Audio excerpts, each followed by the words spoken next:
आज नहीं तो कल देखिएगा कि बॉलीवुड इंडस्ट्री तहस नहस हो जाएगी अगर इसी राह पर चलती रही। और अच्छी बात है कि योगी जी आज ग्रेटर नोएडा में फिल्म सिटी बनाने की बात करें, क्योंकि अब टैलेंट उभरेगा, टैलेंट के बेसिस पे लोग आगे बढ़ेंगे, पैसा देने के बेसिस पे, नेपोटिज्म के बेसिस पे आगे नहीं बढ़ेंगे। मैम, आपका घर भी ग्रेटर नोएडा में ही है और ग्रेटर नोएडा यानी कि उत्तर प्रदेश के मुख्यमंत्री श्री योगी आदित्यनाथ ने अब ये फैसला ले लिया है, ग्रेटर नोएडा में भी अब फिल्म सिटी आएगी और यहीं बनेगी फिल्म सिटी। देखिए, मुझे नहीं लगता कि इससे बेहतर कोई डिसीजन हो सकता था हमारे यूपी के मुख्यमंत्री का कि यहाँ पर फिल्म सिटी बनेगी, क्योंकि पहले ही ग्रेटर नोएडा बहुत ही अच्छा और डेवलप्ड सिटी है, एक एनसीआर में सबसे बेस्ट सिटी में गिनी जाती है कि इसका इंफ्रास्ट्रक्चर बहुत अच्छा है। और मुझे लगता है कि सबसे बड़ी बात ये होगी, जो बॉम्बे और महाराष्ट्र के माफिया बनकर बैठे हैं, बॉलीवुड इंडस्ट्री के माए बाप बनकर बैठे हैं, जिन्होंने लोगों के ऊपर सपनों को उनको तोड़ने का काम करा हुआ है, क्योंकि बनाएंगे तो वो अपने हिसाब से, आज उनका जो सपना है वो चकनाचूर हो गया है, आज जो उनका घमंड है वो खत्म हो गया, आज उनके पैरों तले से जमीन खिसक गई होगी, क्योंकि आज तक उन्हें ये लगता था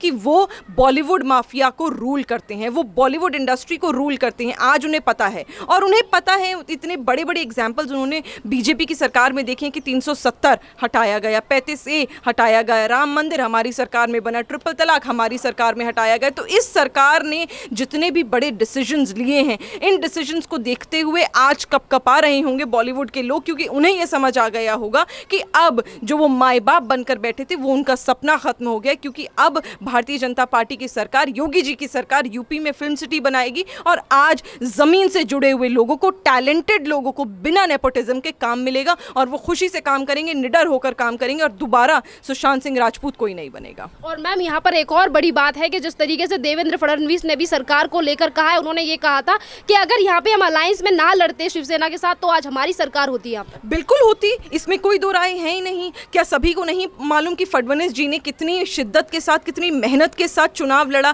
क्या हमें नहीं पता कि जितनी सीटों पे हमने चुनाव लड़ा, बहुमत में तो हमारी ही सरकार थी। शिवसेना ने धोखा दिया, क्योंकि कुछ चंद सीटें धोखा देके शिवसेना ने भारतीय जनता पार्टी से ली। आपने तो अपने आप को ही, कहते हैं ना, आपने तो थूक के चाट लिया, क्योंकि आपने तो अपनी विचारधारा ही खो दी। जिस विचारधारा को आप अपने पैरों के नीचे रखते थे, कांग्रेस और एनसीपी की विचारधारा, जो राम मंदिर को कहते थे भगवान राम का अस्तित्व नहीं है, 370 का वो समर्थन इसलिए नहीं करते रहे क्योंकि उन्होंने ये कहा कि 370 तो मुसलमान हैं वहाँ पर कश्मीर में, इसलिए वहाँ से हटाया गया, मुसलमानों को दिक्कत। तो ये विचारधारा के साथ आप अपने इतना नीचे गिर गए।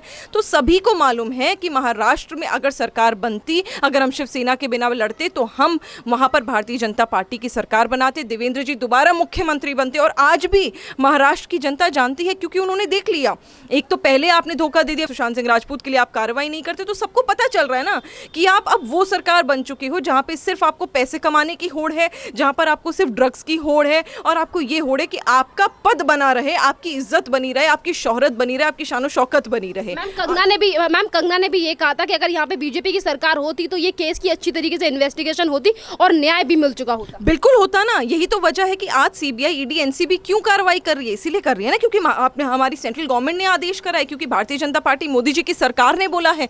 तो ये तो नौबत आती ही ना। ये तो बंबई की पुलिस, मैं कहती हूँ, क्या क्षमता नहीं है उनमें ढूंढने की? जो चीजें सीबीआई, एनसीबी और ईडी ढूंढ रही है, जो हमारे पास सबूत अब तक हमें पता चल रहे हैं, क्या वो पुलिस के लिए ढूंढने बहुत मुश्किल थे? उन्होंने थोड़ी ना कोई रॉकेट साइंस कर दिया, या फिर बहुत, वो थोड़ी ना आसमान से, इंसान तो वो भी हैं। पुलिस की क्षमता को रोकने वाला कौन है? महाराष्ट्र की सरकार।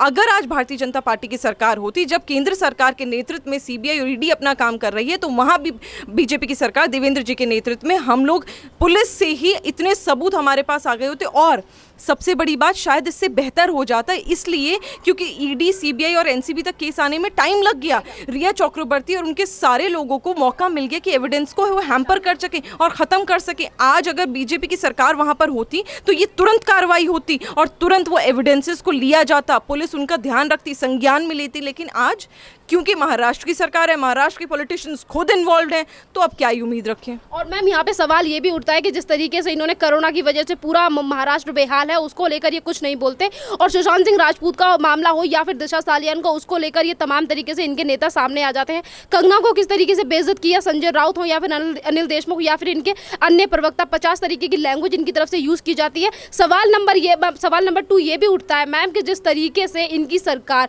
हमेशा किसी ना किसी चीज को लेकर बोलती रहती है, और जब ड्रग्स का मामला आता है तो ड्रग्स को लेकर सभी चुप क्यों हो जाते हैं? कुछ बोलना। आप तो इतनी घटिया निकम्मी सरकार हो, मैं तो कहूंगी चूहे की भी बेइज्जती अगर मैं चूहों वाली सरकार इन्हें कहूँ, और मैं ये इसलिए कह रही हूँ कावड़ की सेना इन्होंने बना दी है, शिवसेना को हटा के कावड़ की सेना, निकम्मों की सेना ये इसलिए बन गए हैं क्योंकि आपने इतने डरपोक हो, इतने आप घबरा गए कि एक महिला का शोषण करने पे आप चले गए। आपने एक महिला का ऑफिस तहस नहस कर दिया, वो भी इलीगली। क्या सबको नहीं पता था कि आपके पास 40,000 से ज्यादा केसेस हैं जो इलीगल कंस्ट्रक्शन के, उनके भी तोड़ देते ना।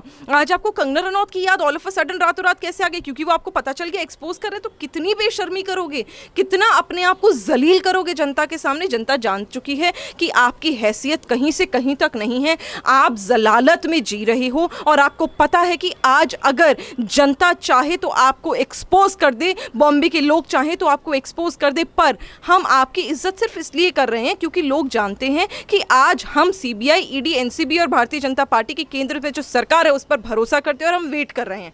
आज नहीं तो कल देखिएगा कि बॉलीवुड इंडस्ट्री तहस नहस हो जाएगी अगर इसी राह पर चलती रही। और अच्छी बात है कि योगी जी आज ग्रेटर नोएडा में फिल्म सिटी बनाने की बात करें, क्योंकि अब टैलेंट उभरेगा, टैलेंट के बेसिस पे लोग आगे बढ़ेंगे, पैसा देने के बेसिस पे, नेपोटिज्म के बेसिस पे आगे नहीं बढ़ेंगे। और मैम कंगना का इन्होंने पहले तो इस तरीके से घर तोड़ दिया और उसके बाद संजय राउत सामना पत्र में ये लिखते हैं कि कंगना के घर को तोड़कर उसके बाद ये लिखते हैं कि उखाड़ दिया।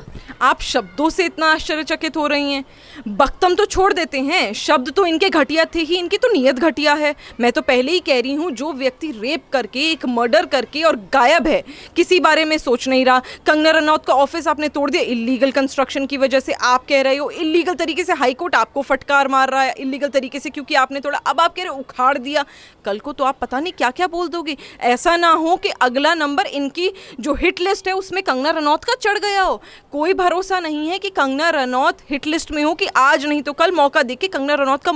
और ये बहुत ही इंपॉर्टेंट बात है कि शायद सेंट्रल गवर्नमेंट को ये जानकारी पहले थी, जो अंदर के लोग हैं, जो हमारे एजेंट्स हैं, वो बता देते हैं क्योंकि सब कुछ पता चल जाता है जानकारी। क्या उन्हें पहले ही शक था तभी उनको वाई+ सिक्योरिटी दी गई? क्योंकि इतना बड़ा स्टेप अगर सेंट्रल गवर्नमेंट ले रही है तो समझिए इसको कोई मजाक नहीं, क्योंकि जब आप वाई+ सिक्योरिटी लेते हैं तो करोड़ों का खर्चा आता है, दिन के लाखों रुपए खर्च हो जाते हैं। सरकार अगर वो दे रही है तो सिर्फ इसलिए क्योंकि वो जानते हैं कि बॉलीवुड अपनी हिट लिस्ट में कंगना रनौत का नाम डाल चुकी है। आज उन्होंने कहा है कि कंगना रनौत का ऑफिस उखाड़ दिया, कल कोई बहुत बड़ी बात नहीं होगी अगर वो कहें कि हमने कंगना रनौत का वजूद उजाड़ दिया। मैम यहाँ पर एक तरफ तो ये जया उसके लिए, कंगना रनौत के लिए इस तरीके के शब्दों का इस्तेमाल कर देते हैं और बाद में संजय राउत जया बच्चन की तारीफ करते हैं और बोलते हैं कि बहुत अच्छा बोला आपने संसद में। तो वो तो बोलेंगे ना, क्योंकि संजय राउत की तो टट्टू हैं वो। संजय राउत की तो मदद कर दी उन्होंने। जो संजय राउत ने और जो संजय राउत की सरकार, महाराष्ट्र की सरकार ने जो गोल गोल इमरतियां घुमाई हैं, उनको सीधा करने वाला कोई तो चाहिए था। आज पार्लियामेंट में उनका सपोर्ट करने जया जी खड़ी हो गई, उनको शर्म आनी चाहिए। जो महिला बनती हैं, फेमिनिज्म की बात करती हैं, इनकी आवाज़ क्यों नहीं खुलती? जब कंगना रनौत के बारे में इतना अपशब्द बोले जाते हैं, उनकी आवाज़ क्यों नहीं खुलती? जब गालियां दी जाती हैं उस लड़की को, उनकी आवाज़ क्यों नहीं खुलती? जब वो आकर इलीगली उसका घर कंगना रनौत का ख़त्म कर देते हैं, उजाड़ देते हैं संजय राउत की भाषा में, तो ये सारी चीज़ें जया बच्चन का भी अब दोगला रूप दिखाने लगी। आप चैलेंज करिए, आपके चैनल से मैं चैलेंज कर देती हूँ, जया बच्चन जी को कराइए कार्रवाई, कराइए, आप आरटीआई निकलवाइए। मैं मान ही नहीं सकती कि जया बच्चन, अभिषेक बच्चन, श्वेता बच्चन या फिर अमिताभ बच्चन जी का कोई भी इलीगल कंस्ट्रक्शन की प्रॉपर्टी नहीं होगी बॉम्बे में। कोई ना कोई प्रॉपर्टी ऐसी निकल के आ जाएगी जो इलीगल कंस्ट्रक्शन में होगी, पर संजय राउत और महाराष्ट्र की सरकार उन पर कार्रवाई नहीं करेगी क्योंकि उन्हें तो कोई सेफ बिट चाहिए ना, जो जया बच्चन बनकर बैठी हैं। कंगना रनौत आपको रातों रात चुभने लगती हैं क्योंकि वो आपको एक्सपोज कर देती। तो ये सारी चीज़ें अब दिख रही हैं, जो दिख रहा है कि जया बच्चन जी खुद इन सब चीज़ों में इन्वॉल्व हैं, और अगर इन्वॉल्व नहीं है तो वो जानकार हैं। और जब आप जानकार होते हो और आप किसी को बताते नहीं हो तो आप भी उस क्राइम में उतने ही भागीदार होते हो। और मैम आज देवेंद्र फडणवीस ने भी ये कहा था कि महाराष्ट्र की जो सरकार है उन लोगों की आवाज़ को दबाना चाहती है जो सच बोलना चाहते हैं। जिस तरीके से उन्होंने कार्रवाई की कंगना रनौत के ऊपर और आर भारत के ऊपर भी। मैम बिल्कुल बिल्कुल, आप देखिए, मतलब बहुत ही ताज्जुब की बात है कि इन्होंने कंगना रनौत के खिलाफ तो इतनी बड़ी कार्रवाई करी ही जिसका कोई बेसिस नहीं था। उसके बाद आप एक पत्रकार को उठाकर आप डाल देते हो जेल में। अभिव्यक्ति कहाँ गई? फ्रीडम ऑफ स्पीच कहाँ गई? कहाँ गए वो पत्रकार जिनके बारे में आप बात करना चाहते थे? कहाँ गई वो न्यूज़ की जो आप लोग सवर्निटी की बात करते थे कि नहीं, जो न्यूज़ है वो तो चलती रहनी चाहिए? आज क्या हो गया? आज आपको एक्सपोज कर रहे तो आप इतने घबरा गए कि आपने उठा के 2 व्यक्तियों को जेल में डाल दिया जो पत्रकार हैं, रेप्यूटेड चैनल के पत्रकार हैं। आप किस तरह के काम कर रहे हो? और मैम एक और बात, मैम एक तो पहली बात तो ये है कि उनका जो पत्रकार था अनुज, उसे पकड़ लिया, फिर उसके बाद बाद उसे छोड़ भी दिया गया, पर उसके बाद उनके चैनल को बंद करने की कोशिश करते हैं, फिर नोटिस भेजे जाते हैं अर्नब गोस्वामी को। वो तो देंगे ही ना, क्योंकि अर्नब गोस्वामी ने निरंतर निडरता के साथ कंगना रनौत का समर्थन दिया है और एक्सपोज करा है जितनी भी महाराष्ट्र की सरकार है, बॉलीवुड माफिया है। सुशांत सिंह राजपूत के लिए न्याय में सबसे ऊंची अगर आवाज थी तो वो अर्नब गोस्वामी और अर्नब गोस्वामी के चैनल की थी। तो जाहिर सी बात है, जब कोई व्यक्ति इतनी बड़ी आवाज बुलंदी के साथ उठाएगा और उन्हें पता है कि उनकी आवाज को लाखों लाख करोड़ों लोग सुनते हैं, उसके बाद आपको कहीं तो डर लगेगा ना। अब आप सरकार में हो, आपको पता है कि उनका हेड ऑफिस महाराष्ट्र बॉम्बे में और आपकी सरकार है, तो आप अपना ठेठपन दिखा रहे हो, आप दिखा रहे हो कि आप डेमोक्रेसी में बिलीव ही नहीं कर रहे हो। और इसीलिए यही वजह है कि आज आप उनको नोटिस भेजो, क्योंकि आपको पता है कि वो आपके दायरे में आता है। बंबई में आपके दायरे में बड़े दुख की बात है कि सुशांत सिंह राजपूत का केस नहीं आ पाया, वो आप कार्रवाई करने में चूक गए। क्यों चूके? क्योंकि आपको पता था कि आपके भी धागे खुलेंगे जो आपने पिरोए हुए हैं। मैम एक लास्ट क्वेश्चन कि जिस तरीके से हमने जिस चीज़ से शुरुआत की थी उसी को चीज़ पे मैं वापस आती हूँ आपके साथ। मैम जिस तरीके से मैंने आपसे कहा कि योगी आदित्यनाथ वो ग्रेटर नोएडा में फिल्म सिटी बनाने वाले हैं और महाराष्ट्र में फिल्म सिटी है ही, तो इन दोनों फिल्म सिटियों में क्या अंतर रहेगा मैम?